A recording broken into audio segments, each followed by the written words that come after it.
सतनाम वाहिगुरु साहिब जीओ। महला पहला। नाए मनिया पत उपजै, सालाही सच सूत। दरगाह अंदर पाइयै, तग न टूटस पूत। नाए मनिया पत उपजै, सालाही सच सूत। दरगाह अंदर पाइयै, तग न टूटस पूत। महला पहला। तग न इंद्री तग न नारी, पलके थुक पवै नित दाड़ी। तग न पैरी तग न हथी, तग न जिहवा तग न अखी। वे तगा आपे वतै, वट धागे अवरां कतै। लै पहाड़ करे भी आहो, कड कागल दसे राहो। सुन वेखो लोका एहो विडान,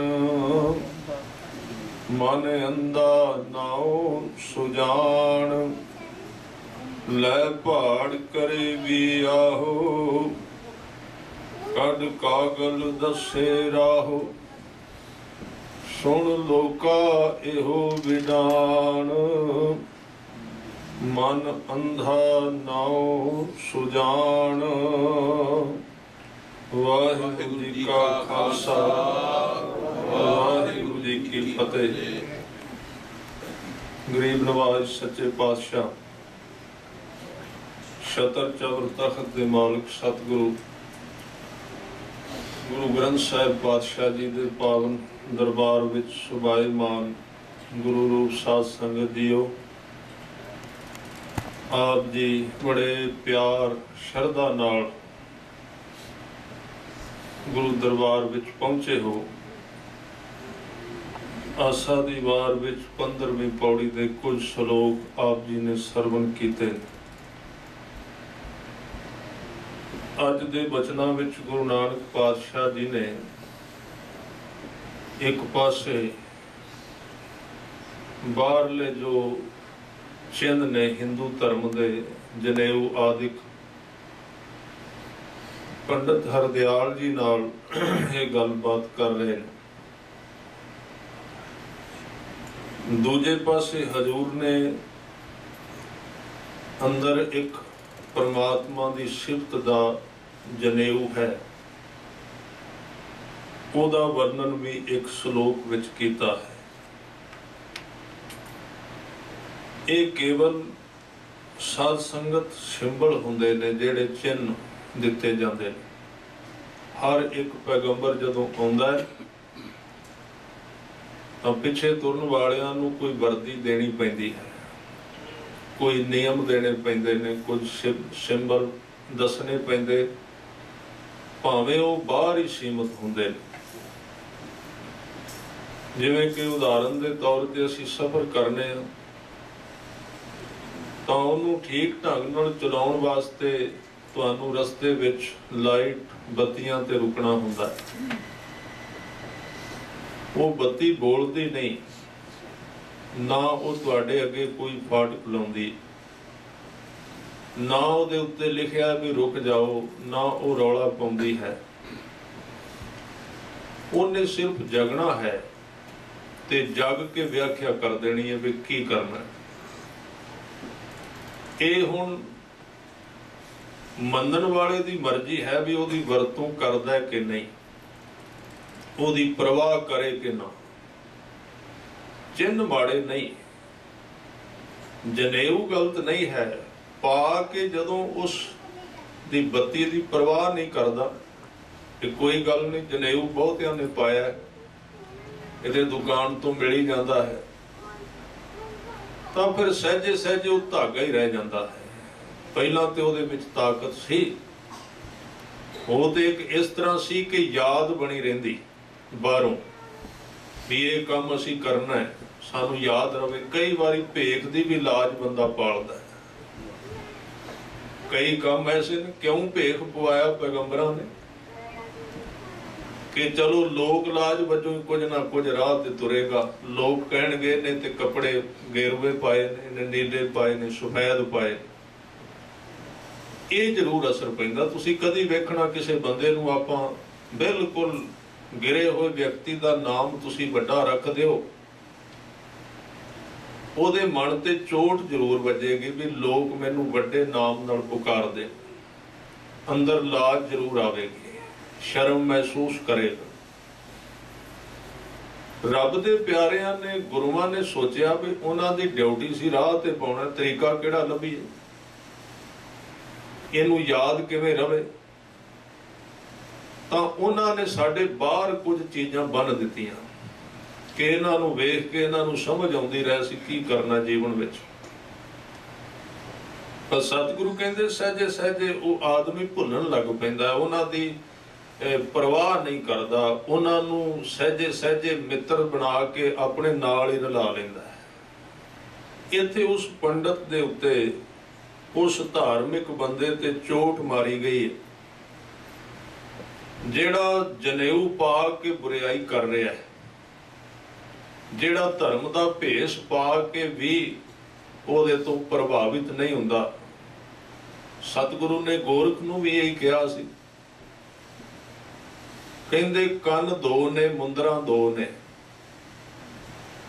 ਪਰ ਦੋ ਚੀਜ਼ਾਂ ਤੁਹਾਡੇ ਕੋਲ ਹਨ, ਸੰਤੋਖ ਤੇ ਲੱਜਾ, ਸ਼ਰਮ।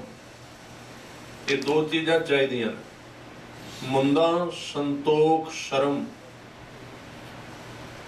ਇਹ ਦੋ ਬੜੇ ਕੀਮਤੀ ਗੁਣ ਨੇ ਧਾਰਮਿਕ ਬੰਦੇ ਦੇ, ਸੰਤੋਖੀ ਹੋਣਾ ਤੇ ਹਯਾ ਰੱਖਣੀ, ਸ਼ਰਮ ਰੱਖਣੀ। ਸ਼ਰਮ ਬੜਾ ਵੱਡਾ ਗੁਣ ਸੀ ਮਨੁੱਖ ਦਾ। ਜਿੱਥੇ ਧਰਮ ਨਹੀਂ ਉੱਥੇ ਸ਼ਰਮ ਨਹੀਂ, ਜਿੱਥੇ ਸ਼ਰਮ ਨਹੀਂ ਉੱਥੇ ਪਤ ਨਹੀਂ। ਸਤਿਗੁਰੂ ਨੇ ਬਚਨ ਕੀਤੇ ਨੇ, ਸ਼ਰਮ ਗਿਆ ਘਰ ਆਪਣੇ, ਪਤ ਉੱਠ ਚੱਲੀ ਨਾਲ। ਜਿੱਥੇ ਅੱਖ ਵਿੱਚ ਸ਼ਰਮ ਨਹੀਂ, ਝੁਕਾਵ ਨਹੀਂ, ਉੱਥੇ ਇੱਜ਼ਤ ਨਹੀਂ ਹੈ। ਪਰਮਾਤਮਾ ਦੇ ਦਰ ਤੇ ਵੀ ਸਤਿਗੁਰੂ ਨੇ ਸ਼ਰਮ ਦੀ ਵਾਰ-ਵਾਰ ਗੱਲ ਕੀਤੀ ਹੈ ਵੀ ਇਹ ਜ਼ਰੂਰ ਚਾਹੀਦੀ ਹੈ, ਕਿਉਂਕਿ ਜਿਉਂ ਹੀ ਬੰਦਾ ਥੋੜਾ ਜਿਹਾ ਧਰਮ ਕਮਾਉਂਦਾ ਹੈ, ਉਹ ਗੁਰੂ ਅੱਗੇ ਵੀ ਅੱਖ ਚੁੱਕਣ ਲੱਗ ਪੈਂਦਾ, ਗੁਰੂ ਦੀ ਪਰਵਾਹ ਵੀ ਨਹੀਂ ਕਰਦਾ। ਤਾਂ ਉਹਨਾਂ ਨੂੰ ਕਿਹਾ ਵੀ ਕੰਨਾਂ ਵਿੱਚ ਜਿੱਥੇ ਤੁਸੀਂ ਮੁੰਦਰਾਂ ਪਾਈਆਂ ਨਾ, ਇਹਦੇ ਨਾਲ ਨਾਲ ਤੁਹਾਨੂੰ ਸ਼ਰਮ ਤੇ ਸੰਤੋਖ, ਕਿਉਂਕਿ ਤੁਸੀਂ ਯੋਗੀਆਂ ਦਾ ਸੁਭਾਅ ਵੇਖਿਆ ਹੋਣਾ, ਜਦੋਂ ਮੰਗਦੇ ਨਾ ਦੋਵੇਂ ਉਹਨਾਂ ਵਿੱਚ ਨਹੀਂ ਹੁੰਦੇ, ਅੜ ਕੇ ਖਲੋਣਗੇ ਦਰਵਾਜ਼ੇ ਤੇ, ਧੱਕੇ ਨਾਲ ਮੰਗਣਗੇ, ਸ਼ਰਾਪ ਦਾ ਡਰ ਦੇਣਗੇ। ਇਹ ਆਮ ਮੰਗਤੇ ਨਹੀਂ ਹੁੰਦੇ, ਸਿੱਧੇ ਜਾ ਕੇ ਖੜੇ ਹੋ ਜਾਂਦੇ ਨੇ, ਦਿਓ ਜ਼ਰੂਰੀ ਹੈ। ਸਤਿਗੁਰੂ ਨੇ ਉਹਨਾਂ ਦੇ ਦੋ ਇੱਥੇ ਇਹ ਗੱਲਾਂ ਗਿਣੀਆਂ, ਕਹਿਣ ਲੱਗੇ ਨਾ ਤੇ ਤੁਹਾਡੇ ਵਿੱਚ ਸੰਤੋਖ ਹੈ, ਜਿੰਨਾ ਕੋਈ ਦਿੰਦਾ ਉਹਦੇ ਉੱਤੇ ਤੁਸੀਂ ਖਲੋਂਦੇ ਨਹੀਂ, ਤੇ ਨਾ ਤੁਹਾਡੇ ਵਿੱਚ ਝੁਕਾਵ ਹੈ, ਸ਼ਰਮ ਵੀ ਨਹੀਂ ਹੈ। ਇਹਨਾਂ ਨੂੰ ਤੁਸੀਂ ਬਣਾਓ ਮੁੰਦਰਾਵਾਂ, ਮੁੰਦਾ, ਸੰਤੋਖ, ਸ਼ਰਮ, ਪਤ, ਝੋਲੀ। ਝੋਲੀ ਫਿਰ ਪਤ ਆਪੇ ਹੀ ਆ ਗਈ, ਜਿੱਥੇ ਸ਼ਰਮ ਤੇ ਸੰਤੋਖ ਆ ਗਏ, ਪਤ ਉੱਥੇ ਆਪੇ ਹੀ ਆ ਗਈ। ਜਿੱਥੇ ਦੋਵੇਂ ਨਹੀਂ ਉੱਥੇ ਝੋਲੀ ਹੈ ਹੀ ਨਹੀਂ। ਮੁੰਦਾ, ਸੰਤੋਖ, ਸ਼ਰਮ, ਪਤ, ਝੋਲੀ। ਧਿਆਨ ਕੀ ਕਰਹਿ ਵਿਭੂਤ, ਧਿਆਨ ਦੀ ਸੁਆਹ ਮਲੋ, ਧਿਆਨ ਦੀ ਸੁਆਹ ਮਲ ਦੋ ਆਪਣੇ ਸਰੀਰ ਤੇ, ਸਾਰੇ ਸਰੀਰ ਦਾ ਧਿਆਨ ਕਰੋ। ਇਸ਼ਾਰਾ ਕਰ ਰਹੇ ਨੇ ਗੁਰੂ ਸਾਹਿਬ, ਆਪਣੇ ਸਰੀਰ ਦਾ ਧਿਆਨ ਕਰੋ, ਕਿਉਂਕਿ ਸਿੱਖ ਜਦੋਂ ਪਹਿਲਾਂ ਸਿਮਰਨ ਕਰਦਾ ਨਾ, ਸਭ ਤੋਂ ਪਹਿਲਾਂ ਸ਼ੁਰੂ ਕਰਦਾ, ਤਾਂ ਸਭ ਤੋਂ ਪਹਿਲਾਂ ਆਪਣੇ ਸਰੀਰ ਦਾ ਧਿਆਨ ਕਰਦਾ, ਪੈਰਾਂ ਤੋਂ ਲੈ ਕੇ ਸਿਰ ਦੀ ਚੋਟੀ ਤੱਕ। ਬੜਾ ਜ਼ਰੂਰੀ ਹੈ, ਕਿਉਂਕਿ ਹੁਣ ਉਹਨੇ ਇਸ ਮੈਦਾਨ ਵਿੱਚ, ਸਰੀਰ ਰੂਪੀ ਮੈਦਾਨ ਦੇ ਵਿੱਚ ਗੇਮ ਖੇਡਣੀ ਹੈ, ਨਾਮ ਦੀ ਖੇਡ ਖੇਡਣੀ। ਤੁਸੀਂ ਵੇਖਿਆ ਹੋਵੇਗਾ ਨਾ, ਜਦੋਂ ਕੋਈ ਮੈਚ ਲੱਗਣਾ ਹੋਵੇ ਤੇ ਹਾਕੀ ਦੇ ਜਿਹੜੇ ਖਿਡਾਰੀ ਨੇ, ਉਹ ਮੈਚ ਸ਼ੁਰੂ ਹੋਣ ਤੋਂ ਪਹਿਲਾਂ ਹਾਕੀ ਫੜ ਕੇ ਇੱਕ ਵਾਰੀ ਸਾਰੇ ਮੈਦਾਨ ਵਿੱਚ ਦੌੜ ਲਾਉਂਦੇ ਨੇ, ਵੇਂਦੇ ਨੇ ਉੱਚਾ ਨੀਵਾਂ ਕਿੱਥੇ ਹੈ, किथों मैं इधर नूं मार करनी है, किथों निकलना है, किधरों बचाव करना है, मेरा पोल किधर है, मेरी डी किथे है, मेरी साइड किहड़ी है, चंगी तरह विच भज के वेख लैंदा ओहदी उचाण ते निगान नूं वेख लैंदा। इसे तरह गुरसिख ने जदों अपने शरीर दे अंदर गुरु की बख्शिश बाणी पढ़नी सिमरन करना तो सारे शरीर विच एक बारी घुमदा है। इनू वेखदा किथे उच्चा नीवा थां ते नहीं, ठीक है, स्वस्थ है, शरीर तैयार पर तैयार है कम करन इस खेड नूं खेडण वास्ते। फिर उहदे विच कबीर जी कहंदे ने जो तो साध पिरम की शीश काट कर गोए। जे तेनू अपने प्यारे नूं मिलन दा चाहे ते इत्थे ओह गेंद नहीं चलदी जिहड़ी दुकान तो मिलदी। इत्थे कहंदे अपने सिर दी गेंद बना के इहदे नाल खेड, भाव अपनियां बुराइयां नूं गेंद बना, उन्हां नूं हिट कर, उन्हां नूं चोट मार। शीश काट कर गोए खेलत खेलत हाल कर। इत्थे खेडदे इस तरह हालों बेहाल हो जा जिवें कोई खिडारी कुंडी खेडदा, हाकी खेडदा, अपने शरीर की परवाह नहीं करता, पैर दे अंगूठे तो लैके सिर तक पसीने नाल भिज जांदा है। ਉਹਨੂੰ ਖੁੰਡੀਆਂ ਵੱਜਦੀਆਂ ਨੇ, ਹਾਕੀਆਂ ਵੱਜਦੀਆਂ ਨੇ, ਠੇਡੇ ਵੱਜਦੇ ਨੇ, ਕਈ ਕਈ ਗੇੜੇ ਡਿੱਗਦਾ ਹੈ, ਸਰੀਰ ਰਗੜਿਆ ਜਾਂਦਾ ਹੈ, ਪਰ ਪਰਵਾਹ ਨਹੀਂ ਕਰਦਾ, ਖੂਨ ਵਗੀ ਜਾਏ ਭਾਵੇਂ ਪੈਰਾਂ ਵਿੱਚ। ਕਦੀ ਕੀਤੀ ਉਹਨੇ ਪਰਵਾਹ? ਇਸ ਤਰ੍ਹਾਂ ਜਪਿਆ ਹੋਵੇ ਕਦੀ ਜਿਵੇਂ ਆ ਵਿਆਖਿਆ ਕਰ ਰਿਹਾ ਸ਼ਲੋਕ? ਇੰਨਾ ਜ਼ੋਰ ਕਦੀ ਲਾ? ਜ਼ੋਰ ਦੇ ਅਰਥ ਇੱਥੇ ਉਹ ਜ਼ੋਰ ਨਹੀਂ, ਯਾਨੀ ਕਿ ਕੁਰਬਾਨੀ ਦਾ ਮਾਦਾ। ਵਿਅਕਤੀ ਤੇ ਰੱਬ ਵਾਲੇ ਪਾਸੇ ਤੁਰਦਿਆਂ ਤੇ ਪਹਿਲਾਂ ਇਹ ਵੇਖਣ ਲੱਗ ਪੈਂਦਾ ਵੀ ਨੀਂਦ ਆਉਂਦੀ ਹੈ ਕਿ ਨਹੀਂ। ਜੇ ਨਹੀਂ ਆਉਂਦੀ ਤਾਂ ਵੀ ਬੁਲਾਉਂਦਾ ਵੀ ਆ ਜਾ, ਮੈਂ ਹੁਣ ਬਾਣੀ ਪੜਨ ਲੱਗਾ। ਫਿਰ ਸਾਰੇ ਸਰੀਰ ਦੀ ਚੈਕਿੰਗ ਕਰਦਾ ਵੀ ਦਰਦ ਕਿੱਥੇ ਕਿੱਥੇ ਹੁੰਦੀ। ਹੁਣ ਜਿਹੜੀ ਚੀਜ਼ ਨੂੰ ਯਾਦ ਕਰੀਏ ਆਪੇ ਹੀ ਹੋ ਜਾਂਦੀ। ਸੁੱਤਾ ਹੋਇਆ ਇਸ ਮਾਰਗ।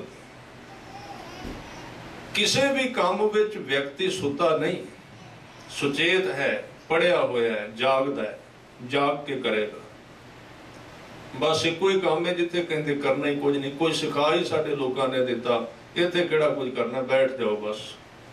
गुरुद्वारा काहदे वास्ते वे? टाइम पास करने लई, समा पास करना। काम नहीं कहते इसनूं, ये समा पास करने लई थां नहीं सी। ये बड़ा सीरियस थां है, गंभीरता नाल लैण वाला विशा सी। पर सारे काम बंदा उथे सुचेत होके करदा है। बुरियाई होए शेर, चंगियाई आलस करे। चंगे काम करन लग्या ध्यान दी वरतों करदे ही नहीं, सुता रहिंदा। बस इधर उधर जी ख्याल खिलरदे, पता ही नहीं करना कि काहदे वास्ते आए हैं, क्यों है। तां इस तरह कीतियां कुछ भी नहीं हुंदा, बिल्कुल कख नहीं मिलदा, तां ते हुंदा कुछ नहीं। कबीर साहब इत्थे कह रहे ने खेलत खेलत हाल कर। इत्थे हाल दे मतलब इन्हें परवाह ना करी। जिवें वो खिडारी जिहड़ा ना जदों खेडदा उहदा निशाना हुंदा मैं जितना है, उहनूं अपने शरीर की परवाह नहीं, बाद विच इलाज कराउंदा रहेगा। चोटां की परवाह नहीं है, किसी गल की परवाह नहीं। खेलत खेलत हाल कर। फिर अगे क्या, जो कुछ होए सो होए, जो कुछ हुंदा होण दे परवाह ना करी। फिर ਜਿਹੜੇ ਇਸ ਤਰ੍ਹਾਂ ਖੇਡੇ। ਫਿਰ ਇਹਦੇ ਨਾਲ ਇੱਕ ਹੋਰ ਸ਼ਲੋਕ, ਭਾਵੇਂ ਮੈਂ ਵਿਸ਼ੇ ਵੱਲ ਵੀ ਆਉਣਾ, ਮੈਂ ਕਹਿ ਦਿਆਂ। ਕਬੀਰ ਜੋ ਤੋਂ ਸਾਧ ਪਿਰਮ ਕੀ ਨਾਲ ਮਿਲਦਾ ਸ਼ਲੋਕ ਹੈ। ਜੇ ਤੈਨੂੰ ਇਹ ਕੰਮ ਕਰਨ ਦਾ ਸ਼ੌਂਕ ਹੈ, ਕਹਿਣ ਲੱਗੇ ਪਾਕੇ ਛੇਤੀ ਖੇਲ। ਕਾਚੀ ਸਰਸੋਂ ਪੇਲ ਕੈ ਨਾ ਖਲ ਭਈ ਨਾ ਤੇਲ। बड़ी प्यारी उदाहरण दी है। किसी जिम्मेदार ने ना काल नाल सरों बीजी सी, सरों जिहदे विचों सरों दा तेल निकलदा, चंगी तरह कहना पेगा। वैसे तो 50 साल तो उपर जाते तुसीं समझ जाओगे सरों की हुंदी है, तेल। जिहड़े नौजवान पीढ़ी जिहड़ी बाहर नहीं ना गई खेतों में, उन्हां दे हुण बहुत समा कढना पेगा गुरबाणी समझाउण। सरों जिहदे विचों तेल निकलदा, किसी जिम्मेदार ने बीजी सी, उन्हें की कीता, काल कर दित्ती। बड़े प्यारे उदाहरण दिते गए। काल कर लई, बीजी भी, मेहनत भी की, बी भी पाया, सारा कुछ सिरे ते आके 4 कुछ दिन पहला काल कर गया भी काम नवेड़िए, किते बारिश ना आ जाए। अजे दाने पक्के नहीं सन, पहला वड बैठा, कच्ची नूं वड गया। बस कच्ची वड्डी, उहदा सारा सिस्टम खराब हो गया। ਕੱਚੀ ਵੱਢ ਕੇ ਗਵਾ ਲਈ। ਪਹਿਲਾਂ तो ਉਹਦਾ ਵਜਨ ਘਟ ਗਿਆ, ਕਿਉਂਕਿ ਜਦੋਂ ਕੱਚੀ ਵੱਢੀ ਜਾਏਗੀ ਉਹਦਾ ਵਜਨ ਅੱਧਾ ਰਹਿ ਜਾਏ। ਫਿਰ ਜਦੋਂ ਉਹਨੂੰ ਤੇਲ ਵਾਲੇ ਕੋਹਲੂ ਵਾਲੇ ਕੋਲ ਲੈ ਕੇ ਗਿਆ ਨਾ, ਉੱਥੇ ਗਿਆ, ਉਹਨੇ ਕਿਹਾ ਵੀ ਤੇਰੀ ਤੇ ਆ ਜਿਹੜੀ ਸਰੋਂ ਹੈ ਤੂੰ ਕੱਚੀ ਵੱਢ ਕੇ ਲਿਆਇਆ, ਹੁਣ ਇਹਦੇ ਵਿੱਚੋਂ ਤੇਲ ਪੂਰਾ ਨਹੀਂ ਨਿਕਲਣਾ, ਨਾ ਖਲ ਵਧੀਆ ਬਣਨੀ।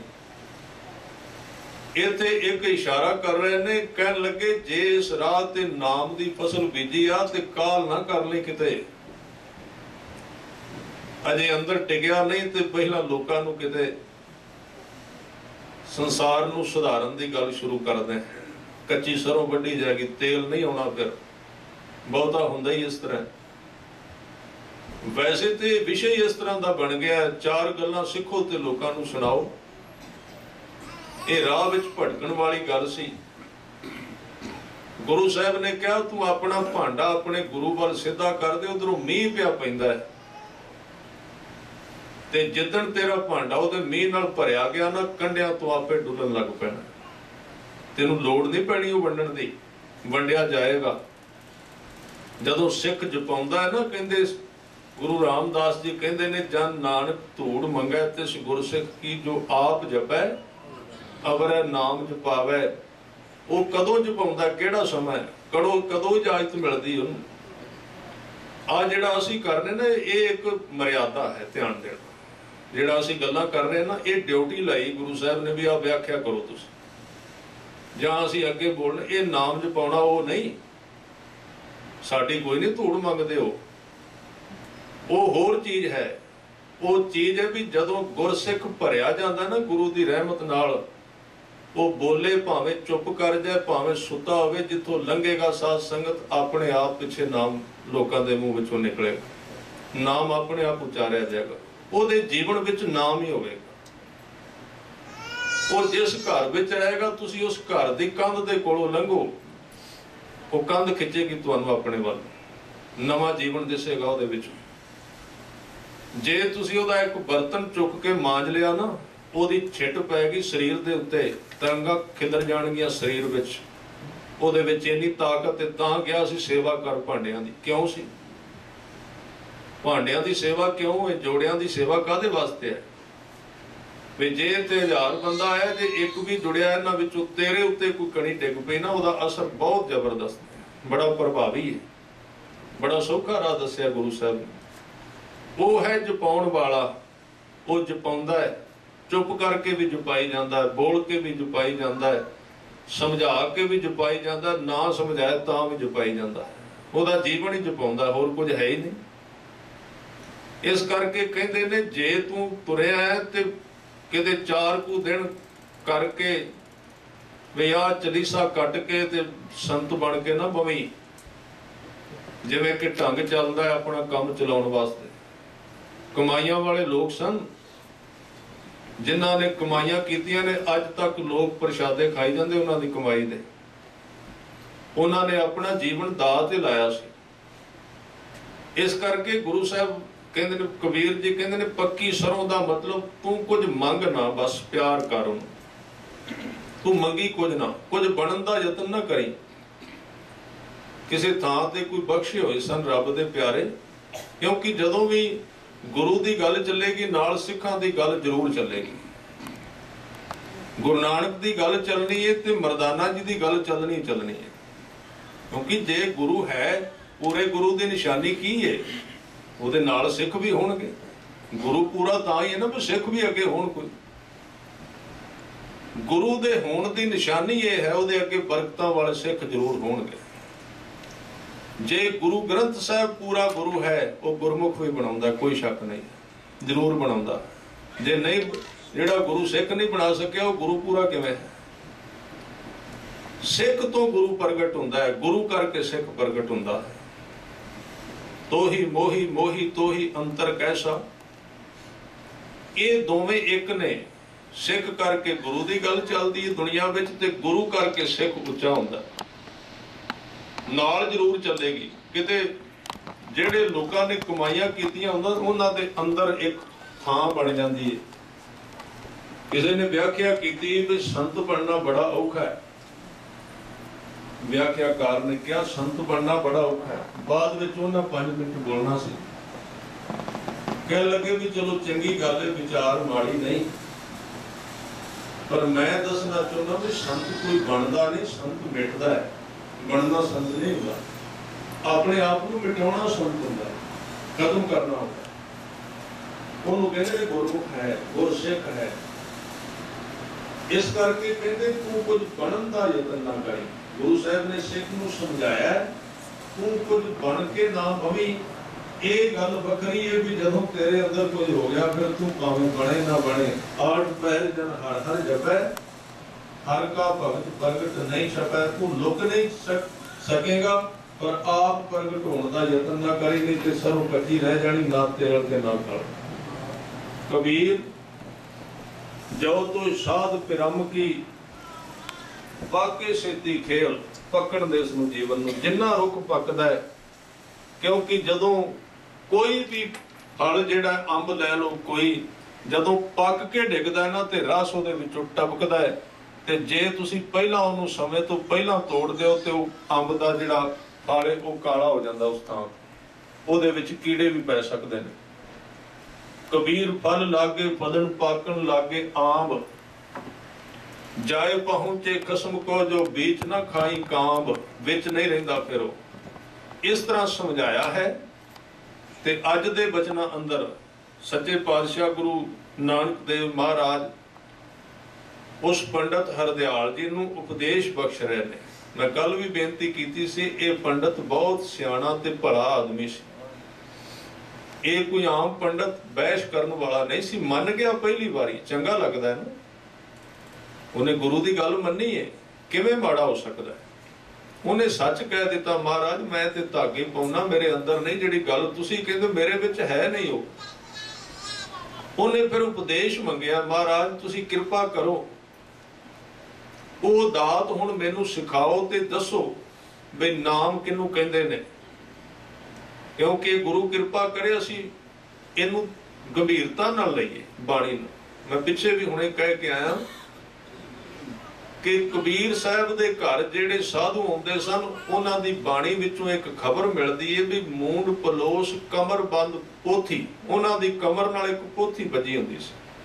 ਉਹ ਪੋਥੀ ਕਾਹਦੀ ਸੀ? ਕੋਈ ਸਟੱਡੀ ਸੀ ਉਹਨਾਂ ਦੀ, ਕੋਈ ਸਿੱਖ ਦੇ ਹੋਣਗੇ ਜਿਹੜੇ ਉਹਨਾਂ ਦੇ ਤਜਰਬੇ ਨੇ ਉਹ ਵਿੱਚ ਲਿਖੇ ਸਨ, ਤੇ ਜਿਹੜੇ ਕੋਲ ਜਾਂਦੇ ਸਨ ਉੱਥੇ ਚਰਚਾ ਕਰਕੇ ਪਿਆਰ ਨਾਲ ਕੁਝ ਸਿੱਖ ਕੇ ਹੋਰ ਲਿਖ ਲੈਂਦੇ ਸਨ ਤੇ ਉਹਦੇ ਉੱਤੇ ਕੰਮ ਕਰਦੇ ਸਨ। ਪੜ੍ਹੇ ਹੋਏ ਲੋਕ ਸਨ।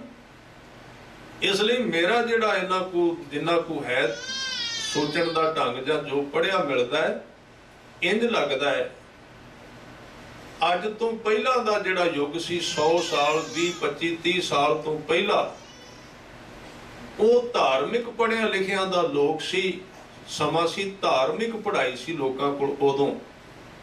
ਉਦੋਂ ਸੰਸਾਰਿਕ ਵਿਦਿਆ ਘੱਟ ਸੀ, ਤੇ ਹੁਣ 20-30 ਸਾਲਾਂ ਤੋਂ ਸੰਸਾਰਿਕ ਵਿਦਿਆ ਵੱਧ ਗਈ ਜੇ ਧਰਮ ਦੀ ਪੜ੍ਹਾਈ ਬਿਲਕੁਲ ਖਤਮ ਹੋ ਗਈ। ਪੜ੍ਹਾਈ ਹੈ ਕੋਈ ਨਹੀਂ, ਐਵੇਂ ਕਹਿੰਦੇ, ਕਿਉਂਕਿ ਇਹ ਪੜ੍ਹਾਈ ਹੋਵੇ ਤਾਂ ਕੋਈ ਚੀਜ਼ ਅੰਦਰ ਬੰਦਾ ਖੋਜ ਕਰੇ ਕਿਸੇ ਚੀਜ਼ ਦੀ, ਉਹਦੇ ਉੱਤੇ ਗੰਭੀਰ ਹੋਵੇ। ਸਾਡੀ ਕੋਈ ਕਲਾਸ ਹੀ ਨਹੀਂ, ਕੋਈ ਸਿਸਟਮ ਹੀ ਨਹੀਂ, ਕੋਈ ਜਦੋਂ ਮਰਜ਼ੀ ਆਉਂਦਾ ਹੈ, ਜਦੋਂ ਉੱਠ ਕੇ ਚਲਾ ਜਾਂਦਾ ਹੈ, ਕੋਈ ਪੂਰਾ ਲੈਸਨ ਨਹੀਂ ਵੀ ਇੱਕ ਕੰਮ ਨੂੰ ਬੰਦਾ ਕਰੇ, ਘੱਟੋ ਘੱਟ ਪੂਰਨਤਾ ਨਾਲ ਤੇ ਕਰੇ ਨਾ, ਠੀਕ ਢੰਗ ਨਾਲ ਤੇ ਕਰੇ। ਅੱਗੋਂ ਉਹਦੇ ਵਿੱਚੋਂ ਮਿਲਣਾ ਨਾ ਮਿਲਣਾ ਤੇ ਅਗਲੇ ਦੀ ਗੱਲ ਹੈ। ਇਹ ਥੋੜੀ ਵੀ ਬੰਦਾ ਜ਼ਿਮੀਂਦਾਰ ਫਸਲ ਬੀਜਣ ਗਿਆ ਤੇ ਦਾਣੇ ਦੂਜੇ ਦੇ ਖੇਤ ਵਿੱਚ ਖਿਲਾਰ ਆਵੇ। ਦੂਜੇ ਦੇ ਖੇਤ ਦਾ ਮਤਲਬ ਗਿਆ ਗੁਰਦੁਆਰੇ, ਉੱਥੇ ਰਿਸ਼ਤੇਦਾਰ ਇਕੱਠੇ ਹੋਏ ਤੇ ਪਰਾਂ ਜਾ ਕੇ ਨਿੰਦਿਆ ਕਿਸੇ ਦੀ ਕਰ ਆਏ, ਜਿਹੜਾ ਪੁੰਨ ਸੀ ਉਹ ਦੂਜੇ ਨੂੰ ਲੱਗ ਗਿਆ। ਬੀ ਆਪਣੇ ਵਾਸਤੇ ਲੈ ਕੇ ਗਏ ਸੀ, ਖਿਲਾਰ ਦੂਜੇ ਦੇ ਖੇਤ ਵਿੱਚ ਆਏ। ਬਾਅਦ ਵਿੱਚ ਫੇਰਾ ਮਾਰਨ ਗਏ, ਕਹਿੰਦੇ ਗੁਰਦੁਆਰੇ ਤੇ ਜਾਂਦੇ ਸੀ, ਲਾਭ ਕੋਈ ਨਹੀਂ ਹੋਇਆ। ਦਾਣੇ ਕਿੱਥੇ ਵਗਾਏ ਸੀ, ਉਹਨਾਂ ਨੂੰ ਹੋ ਗਿਆ ਲਾਭ। ਠੀਕ ਨਹੀਂ ਅਸੀਂ ਕਰ ਰਹੇ। ਮੂੰਡ ਪਲੋਸ ਕਮਰ ਬੰਦ ਪੋਥੀ, ਜਿਨ੍ਹਾਂ ਨੂੰ ਅਸੀਂ ਕਹਿ ਨਾ ਸਾਧ ਸਨ, ਫਕੀਰ ਪਾਟੇ ਕੱਪੜਿਆਂ ਵਾਲੇ, ਬੜੇ ਪੜ੍ਹੇ ਲਿਖੇ ਲੋਕ ਸਨ। ਪੋਥੀਆਂ ਕਿਉਂ ਸਨ? ਉਹਨਾਂ ਕੋਲ ਸਟੱਡੀ ਕਰਦੇ ਸਨ, ਪੜ੍ਹਦੇ ਸਨ, ਧਰਮ ਬਾਰੇ ਵਹਿੰਦੇ ਸਨ ਵੀ ਕਿੱਥੇ ਕਰਕੇ ਪਹੁੰਚੇ ਆ, ਕਿੱਥੇ ਨਹੀਂ, ਕੀ ਹੈ। ਗੋਸ਼ਟੀ ਹੁੰਦੀ ਸੀ, ਵਿਚਾਰ ਹੁੰਦੀ ਸੀ, ਸਾਂਝ ਪਾਉਂਦੇ ਸਨ, ਇੱਕ ਦੂਜੇ ਤੋਂ ਗੁਣ ਲੈਂਦੇ ਸਨ, ਇੱਕ ਦੂਜੇ ਦੀ ਗੱਲ ਸੁਣਦੇ ਸਨ। ਜਿੱਥੇ ਕਮੀ ਹੁੰਦੀ ਸੀ ਮੰਨ ਜਾਂਦੇ ਸਨ, ਜਿੱਥੇ ਅਗਲੇ ਦੀ ਕਮੀ ਹੁੰਦੀ ਸੀ ਉਹਨੂੰ ਦੱਸਦੇ ਸਨ। ਝਗੜਾ ਨਹੀਂ ਸੀ, ਵਿਵਾਦ ਨਹੀਂ ਸੀ ਉਦੋਂ। ਪਰ ਹੁਣ ਸਾਡੀ ਹਾਲਾਤ ਇਹ ਬਣ ਗਈ, ਕੋਈ ਸੱਜਣ ਪਿੰਡੋਂ ਬਾਹਰ ਜਾਂਦਾ ਸੀ ਤੇ ਅੱਗੋਂ ਕਿਸੇ ਪੁੱਛਿਆ ਕਿੱਧਰ ਜਾ ਰਿਹਾ, ਉਹਨੇ ਕਿਹਾ ਪਤਾ ਨਹੀਂ ਕਿੱਧਰ ਜਾ ਰਿਹਾ, ਕੋਈ ਪਤਾ ਨਹੀਂ। ਇਸ ਲਈ ਦੋ ਚੀਜ਼ਾਂ ਨੇ, धार्मिक लोगों की बदनसीबी के दो ही कारण ने, जेड़े विचारते ने वो तुरते नहीं, जेड़े तुरते ने वो विचारते नहीं। ये दो चीज़ों में असीं भटक गए। जेड़े विचारां विच फसे हुए ने, पढ़न विच वो तुरदा कोई नहीं, वो करदा नहीं, पढ़ लैंदा, समझ लैंदा, सिख लैंदा। ते जेड़ा तुरदा है वो विचारदा कोई नहीं, मैं किधर जा रहा। हुण ये दोवें अधूरे ने। तुरन वाले कोल विचार होनी चाहिए ते विचार वाले कोल तुरना होना चाहिए, तां वो अगे वधेगा। इस करके उस पंडित ने पूछया, महाराज मेरे कोल जो कुछ है सी मैं ते उही तुहानूं दस सकना, हुण तुसीं किरपा करो भी जिहड़ा तुसीं अंदर दा जनेऊ कहंदे हो किवें बनदा अंदर। ਉਹਦੇ जवाब विच श्लोक उचारण कर रहे ने। गुरु नानक साहब कहंदे, नाए मन्निया पत उपजै सालाही सच सूत। नाए का की अर्थ है? बड़े शब्द आउणगे, नाओ, नाए, नाम, बड़ी थावां ते आउणगे। नाए का अर्थ है वो नाम जिन्नू पहला अखरी तौर ते जपिया ते जप जप के ओदा अंदर चोट वज वज के एक थां ते निशान पै गया शरीर विच। गुरबाणी विच आउंदा है, ख्याल रख। नाउ की तेरे हुक्म पवै निशान तो करो साहिब की सेवा। तुसीं ये करके वेखना, जिहड़ी कंध नाल आपां बैठे हैं ना, जिहड़े थंम कोल जां घर भी किते, उस कंध दे उत्ते रोज तुसीं 100 वारी उंगल बिल्कुल मास दी है ना, डाडी ते नहीं, ਇਹਦੇ ਨਾਲ एक दिन विच 100 वारी उंगल मारनी उस कंध नूं, 100 वारी रोज, हर रोज नेम बना के 100 वारी उत्थे उंगल सहजे सहजे, जोर दी नहीं। तुसीं वेखोगे जदों 10 दिन तुसीं 100 वारी रोज उंगल उत्थे मारोगे इक्को थां ते, उत्थे उंगल दा निशान पै जाएगा, फिंगर पै जाणगे, निशानी पै जाएगी, जद कि उंगल बिल्कुल पोली सहज सुभाए वजदी रही। इसलिए बड़े गुरसिख संगतां ये कहंदियां ने भी ध्यान किदा करिए जदों नाम जपीदा है, किदा ध्यान करिए, फोटो दा किदा करिए। गुरु साहब ने कहा तू शब्द नूं जप, नाम नूं जप सहजे सहजे प्यार नाल, काल ना करी। जदों जपेगा ते तेरी सुरत विच नाम ने एक निशान पा देना है, निशानी पै जाएगी तेरी सुरत दे अंदर। नाम ने एक छोटा जिहा कह दिया भी जख्म कर लेना, छोटा जिहा, उत्थे तेनू थोड़ी थोड़ी दर्द होने लग पैगी, उत्थे ओहदे प्यार दी थोड़ी थोड़ी दर्द। गुरु नानक साहब ने किते किते कहा, इस दर्द का जिक्र किया है। वो कहते ना नींद आती है तो दर्द अंदरों चोटा मारती है। कबीर साहब ने भी कहा, इंज लगता जिवें सप डंग पिया मारदा है, इन्नी कोई दर्द हो रही है उन्होंने। बिरहों भुयंगम मन वसै मंत ना मानै कोई। प्रेम दा सप अंदर बैठा है, अदृश्य सारा कुछ, किते सप नहीं और कहंदे वो अंदर डंग मारदा है, मंत ना मानै कोई। बिरहों भुयंगम सप बैठा, वो डंग मारदा, उसदी दर्द हुंदी है। इस तरह गुरसिख जदों प्यार नाल जपी जांदा है ना, जपी जांदा है, ਉਹਦੇ अंदर एक थां ते निशान पै जाता है, थां बन जाता है सुरत विच, ध्यान करन दा थां बन जाता है। वो राह बना रहा है शब्द जिहड़ा, तेरे हुक्म पवै निशान, निशान पै गया, सेवा उदों बाद शुरू होंदी है, तो करो साहिब की सेवा। हुण निशान पै गया, ज्यों ही सिख बहिंदा है सीधा ध्यान उस निशान ते सीधा चला जाता है, अपने आप लाउणा नहीं पैंदा, ना पुछना पैंदा कित्थे लाइए, खिंच के ले जाती है दर्द। उत्थे केंद्र है उहदा, सेंटर बन गया, ली पै गई, उधर नूं अपने आप मुड़ी जाएगा। इहनूं गुरु साहब ने कहा, सुनिया लागे सहज ध्यान, उधर जुड़ गया ध्यान अपने आप। वो ये सिख दा ध्यान, होर नहीं किते ध्यान करना, उसने अपने आप वो थां बनाएगा अंदर। तां उत्थे फिर कहंदे तो करो साहिब की सेवा। ਇਹਦੇ तो बाद की हुंदा, जदों गुरसिख होर करी जांदा, जब गुर देखे शुभ दृष्ट, एक दिन फिर गुरु ਉਹਦੇ ਉੱਤੇ अपनी दृष्टि का रंग चाड़दा है, वो वखरा है, वो अपना नहीं, वो सिख दी मेहनत नहीं है। इतों तक काम सिख दा है, पर कली मेहनत काम नहीं देती, ये भी ख्याल रखना, उड़ीक रखनी चाहिए उसकी रहमत की। जिमीदार बूटे वधिया ला सकता है, बीज चंगे खरीद सकता है बाजार विचों, खेती चंगी कर लेगा, पर इस भुलेखे विच ना पै जाए दाने मैं लाने ने, दाने कुदरत ने लाने ने, दाने उन्हें पाने ने। सिख जपी तपी हो सकता है, सेवा कर सकता है, सारा कुछ कर लेगा, पर इस भुलेखे विच ना पै जी भी रस भी असीं आपे पा लेना है। रस नहीं पा सकता। ये जिदन विचों निकलिया ना उदन पता लगता भी किन्ने पाया सी। जे हंकार आ जाए बंदे नूं, उत्थे फिर कहंदे जदों गुरसिख अपनी ड्यूटी पूरी कर दिंदा, फिर उस तो बाद कहंदे ने कि जब गुर देखे शुभ दृष्ट, गुरु दृष्टि पाउंदा है शुभ दृष्टि। फिर कहंदे नाम करता मुख मेवा। हुण नाम वही सी जिहड़ा सुक्की चक्की वांग चली जांदा सी, पर हुण मेविਆਂ वर्गा मिठा हो गया। हुण गुरु ने दृष्टि तारी, किरपा कीती, तरस कीता। इहनूं कहंदे ने गुरु दी नाल बड़ी जरूरत। ਇਹ ਤਰੀਕਾ ਸਿੱਧਾ ਜਿਹਾ, ਇਹਦੇ ਵਿੱਚ ਕੋਈ ਦੱਸਣ ਤੇ ਲੁਕਾਉਣ ਵਾਲੀ ਗੱਲ ਨਹੀਂ। ਅਤੇ ਹੋਰ ਵੀ ਜਦੋਂ ਕੋਈ ਗੁਰਸਿੱਖ ਇਸ ਰਾਹ ਤੇ ਤੁਰੇਗਾ, ਉਹਦੀ ਜ਼ਿੰਦਗੀ ਦੇ ਵਿੱਚ ਹਜ਼ਾਰਾਂ ਹੀ ਜੁਗਤੀਆਂ ਉਹਦੀਆਂ ਪਰਿਕਰਮਾ ਕਰਨਗੀਆਂ। ਅਸੀਂ ਕਹਿੰਦੇ ਹਾਂ ਜੁਗਤੀ ਸਿੱਖੋ ਤੇ ਨਾਮ ਜਪੋ। ਜੁਗਤੀਆਂ ਨਾਲ ਨਾਮ ਨਹੀਂ ਸਿੱਖਿਆ ਜਾਂਦਾ, ਨਾਮ ਨਾਲ ਜੁਗਤੀਆਂ ਦਾ ਪਤਾ ਲੱਗਦਾ ਉਹ ਕੀ ਹੁੰਦੀਆਂ ਨੇ। ਇਹ ਬਿਲਕੁਲ ਉਲਟਾ ਹੈ। ਅਸੀਂ ਜਿੱਥੇ ਜਾ ਰਹੇ ਉਹਨੂੰ ਗੁਰੂ ਸਾਹਿਬ ਕਹਿ ਰਹੇ ਨਾਏ, ਨਾਏ ਮੰਨਿਆ, मतलब कि नाम ਨੂੰ ਜਦੋਂ ਮਨ ਦੇ ਵਿੱਚ ਥਾਂ ਦੇ ਦਈਏ। ਮੰਨਣ ਦਾ ਮਤਲਬ ਧਾਰਨ ਕਰਨਾ, ਸ਼ਬਦ ਅੰਦਰ ਥਾਂ ਦੇ ਦੇਣੀ। ਨਾਏ ਮੰਨਿਆ, ਜਿਹਨੂੰ ਜਪਾਂਗੇ ਉਹ ਮਨ ਵਿੱਚ ਟਿਕ ਜਾਏਗਾ। ਉਹਦੇ ਤੋਂ ਬਾਅਦ ਕੀ ਹੋਵੇਗਾ? ਕਹਿੰਦੇ ਪਤ ਉਪਜੈ। ਇਹ ਸ਼ਬਦ ਬੜੀ ਵਾਰੀ ਆਇਆ ਗੁਰੂ ਗ੍ਰੰਥ ਸਾਹਿਬ ਵਿੱਚ। हे ਪੰਡਤ ਜੀ, ਅੰਦਰੋਂ ਇੱਕ ਪਤ ਪੈਦਾ ਹੋਵੇਗੀ, ਜੀਵਨ ਢੱਕਿਆ ਜਾਏਗਾ, ਉਹ ਪਰਦੇ ਕੱਜ ਲਏਗਾ ਮਨੁੱਖ ਦੇ। ਪਤ ਦੇ ਅਰਥ ਨੇ ਪਰਦਾ ਕੱਜਣਾ। ਉਸ ਹਾਲਤ ਵਿੱਚ ਜਦੋਂ ਨਾਮ ਅੰਦਰ ਜਾਏਗਾ ਨਾ, ਆਦਮੀ ਨੂੰ ਇੱਕ ਪ੍ਰਤੀਤੀ ਹੋਵੇਗੀ ਕਿ ਮੈਂ ਤੇ ਬੇਪਰਦਾ ਹਾਂ ਉਹਦੇ ਸਾਹਮਣੇ। ਮੇਰੇ ਤੇ ਔਗੁਣ ਉਹਦੇ ਸਾਹਮਣੇ ਹੀ ਪਏ ਹੋਏ ਨੇ, ਮੈਂ ਸੋਚਦਾ ਸੀ ਮੈਂ ਲੁਕਾਏ ਹੋਏ ਨੇ, ਪ੍ਰਗਟ ਹੋ ਜਾਣਗੇ। ਉਹਦਾ ਆਪਣਾ ਆਪਾ ਨੰਗਾ ਹੋ ਜਾਏਗਾ ਉਹਦੇ ਸਾਹਮਣੇ। ਤੇ ਜਦੋਂ ਆਦਮੀ ਉਹਦੇ ਅੱਗੇ ਨਗਨ ਹੋ ਕੇ ਜਾਏਗਾ, ਸਾਰੇ ਹੰਕਾਰ ਦੇ ਕੱਪੜੇ ਲਾ ਕੇ ਜਾਏਗਾ, ਉਹ ਆਪਣੀ ਪ੍ਰੇਮ ਦੀ ਚਾਦਰ ਲੈ ਕੇ ਉਹ ਸਿੱਖ ਦੇ ਸਾਰੇ ਅਵਗੁਣਾਂ ਨੂੰ ਢੱਕ ਲਏਗਾ। ਉਹਨੂੰ ਕਹਿੰਦੇ ਨੇ ਪਤ ਉਪਜੈ। ਪਤ ਆ ਗਈ, ਗੁਰੂ ਨੇ ਪਰਦੇ ਢੱਕ ਲਏ। ਹੈ ਹੀ ਗੁਰੂ ਦਾ ਕੰਮ ਪਰਦੇ ਢੱਕਣਾ ਹੈ।